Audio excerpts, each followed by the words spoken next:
बचपन में या किसी एक खास पल में हर इंसान की जिंदगी में एक ऐसा लम्हा आता है जब सब कुछ शांत होता है, बाहर भी और अंदर भी।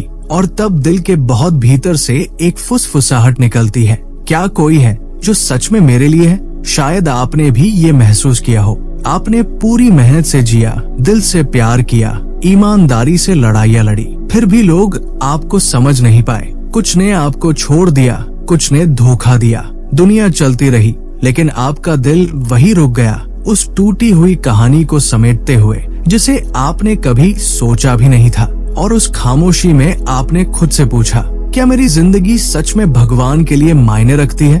क्या वो मुझे देख भी रहे हैं? बाहर आप मुस्कुराते रहे, लेकिन अंदर से आपके होठों ने फुसफुसाया, भगवान आप कहाँ हैं? अगर आप आज उसी जगह पर खड़े हैं तो ये बात ध्यान से सुनिए, आप भुलाए नहीं गए हैं, आप अदृश्य नहीं हैं, आप नापसंद नहीं किए गए हैं। सच तो ये है कि आप सिर्फ प्यार किए नहीं जा रहे, बल्कि आप एक दिव्य आग से घिरे हुए हैं। वो परमेश्वर जो स्वर्ग का राजा है, उसने आपको सिर्फ एक वादा नहीं दिया, उसने आपको अपनी मौजूदगी दी है। वो भी दूर से नहीं, पास से, इतना पास कि आपकी सांसों से भी ज्यादा करीब। वो आपको उस पवित्र आग से घेरता है जो अंधकार की हर ताकत को दूर करती है। हाँ, यहाँ तक कि उन अदृश्य आवाजों को भी जो रात में आपके दिमाग को परेशान करती है। वो बेचैनी जो नींद से पहले आपके सीने पर बैठ जाती है, वो शर्म जो बार बार आपकी पुरानी गलतियों की याद दिलाती है, वो भारीपन जो कहता है कि कुछ बदलेगा नहीं। ये सब झूठ उस आग के सामने टिक नहीं सकते जहाँ परमेश्वर की रोशनी जलती है। जब आपकी आत्मा अंधेरे में चीखती है, तब उसकी आग जवाब देती है, तू मेरा है, मैं यही हूँ, मैं तेरे लिए लड़ रहा हूँ। तो एक लंबी सांस लो, सिर्फ फेफड़ों के लिए नहीं, आत्मा के लिए भी। इस सच्चाई को अंदर लो, तुम अकेले नहीं हो। तुम्हारी तकलीफ में, तुम्हारे टूटे दिल में तुम अकेले नहीं हो। तुम ढके हुए हो, सुरक्षित हो। उसकी आग सिर्फ गर्मी नहीं देती, वो रक्षा करती है। बाहर चाहे कुछ भी चल रहा हो, अंदर तुम एक दिव्य शक्ति से घिरे हो जिसे कोई दुश्मन भेद नहीं सकता। ये कोई कविता नहीं है, ये आत्मिक सच्चाई है। अगर तुम जान पाते कि परमेश्वर कितनी चीजों को तुम्हारी जिंदगी से दूर कर रहा है, तो तुम हर पल उसका शुक्रिया करते। अगर तुम वो लड़ाइयाँ देख पाते जो वो अभी भी तुम्हारे लिए लड़ रहा है, वो लड़ाइयाँ जिनका तुम्हें अंदाजा भी नहीं, तो तुम कभी खुद को अकेला महसूस नहीं करते। शायद तुम कहो सब ठीक है, लेकिन मैंने बहुत गलतियाँ की है। तुम्हारे अंदर वो गलतियाँ अब भी जंजीरों की तरह लटकी है, और जब भी कोई तुम्हें माफ करने की कोशिश करता है, तुम खुद को रोक लेते हो, जैसे तुम्हारा यकीन ही नहीं कि तुम लायक हो। लेकिन एक बात साफ साफ सुन लो, तुम्हारे जख्म तुम्हारी शर्म नहीं है। वही तो वो जगह है जहाँ परमेश्वर अपना प्यार दिखाना चाहता है। वो तुम्हारे पास उंगली उठाकर नहीं आता, वो खुली बाहों से आता है। वो गुस्से से नहीं देखता, वो करुणा के आंसुओं के साथ आता है। अगर उसे सजा देनी होती तो कब का दे चुका होता, लेकिन उसने ऐसा नहीं किया, क्योंकि उसका मकसद तुम्हें तोड़ना कभी नहीं रहा।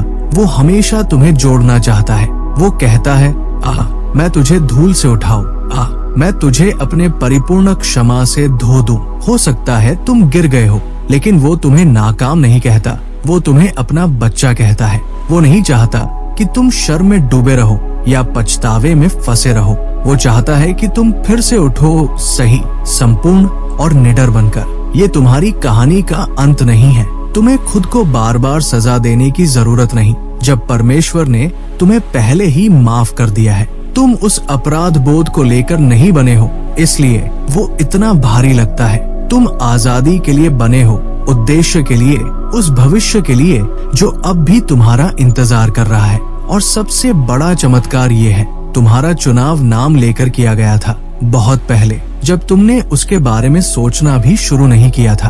तुम्हारी पहली प्रार्थना से भी पहले उसने तुम्हारे लिए योजना बना रखी थी। तुम्हारी पहली गलती से पहले उसने तुम्हारे लिए मुक्ति लिख रखी थी।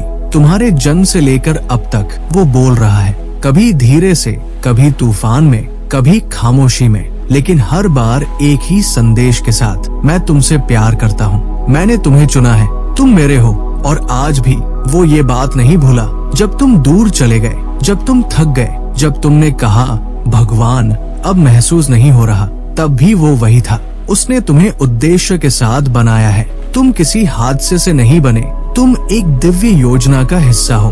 तुम्हारा स्वभाव, तुम्हारी सोच, तुम्हारी आवाज, तुम्हारे सपने, सब कुछ उसके हाथों से गढ़ा गया है। और अगर तुम भटक भी गए हो तो वो अब भी इंतजार कर रहा है। उसका दरवाजा बंद नहीं हुआ, उसका निमंत्रण रद्द नहीं हुआ और कभी होगा भी नहीं, क्योंकि तुम सिर्फ एक प्रोजेक्ट नहीं हो, तुम उसके प्यारे बच्चे हो। एक ऐसा बच्चा जिसे वो माफ करता है, पुकारता है और अपने घेरे में लेता है।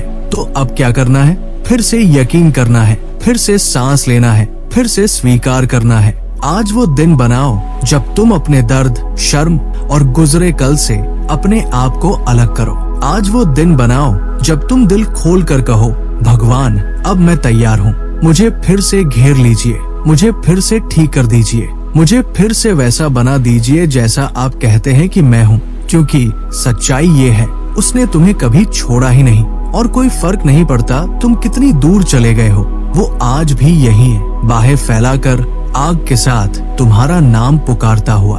तुम टूटे नहीं हो, तुम खोए नहीं हो, तुम गलती नहीं हो, तुम प्यार किए गए हो, माफ किए गए हो और बुलाए गए हो। यही तुम्हारी नई शुरुआत है। और देखो, जो चंगाई परमेश्वर देता है वो सिर्फ ऊपर ऊपर की नहीं होती, वो सिर्फ घाव पर पट्टी लगाने जितनी हल्की नहीं होती।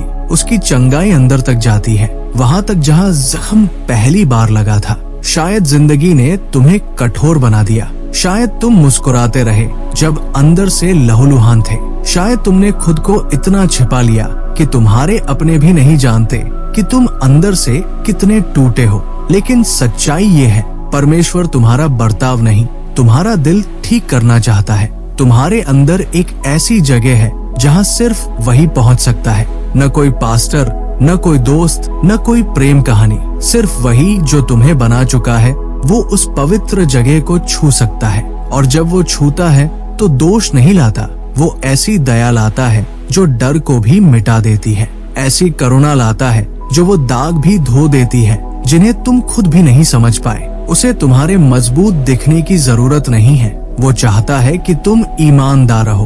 कहो, भगवान मैं टूटा हुआ हूँ, थका हुआ हूँ, डरा हुआ हूँ, मुझे आपकी जरूरत है। और जब तुम ऐसा करोगे तुम पाओगे कि उसका प्यार तुम्हारे टूटेपन से डरता नहीं, वो उसी में आता है। वो उपदेशों के साथ नहीं आता, वो चुपचाप धीरे धीरे गहराई से तुम्हारे पत्थर जैसे दिल को फिर से मुलायम बना देता है। और आखिर में, अगर कभी आपने ये सोचा कि आपके दर्द का कोई मकसद नहीं था, तो सुनिए, परमेश्वर उसी को संवारते हैं जिसे शैतान ने तोड़ने की कोशिश की थी। वो सिर्फ बचाते नहीं हैं, वो बहाल करते हैं। तुम्हारे टूटे अतीत को, वो शर्म, वो अस्वीकृति, वो दर्द, वो उसे सिर्फ छुपाते नहीं, सोने में बदल देते हैं। दुश्मन ने सोचा था कि तुम्हारा टूटना तुम्हें अयोग्य बना देगा, लेकिन परमेश्वर कहते हैं, इसी से मैं तुझे अभिषिक्त करूंगा। जो तुम्हें दफन करने के लिए था, वही जमीन तुम्हारे उद्देश्य की जड़ बनेगी।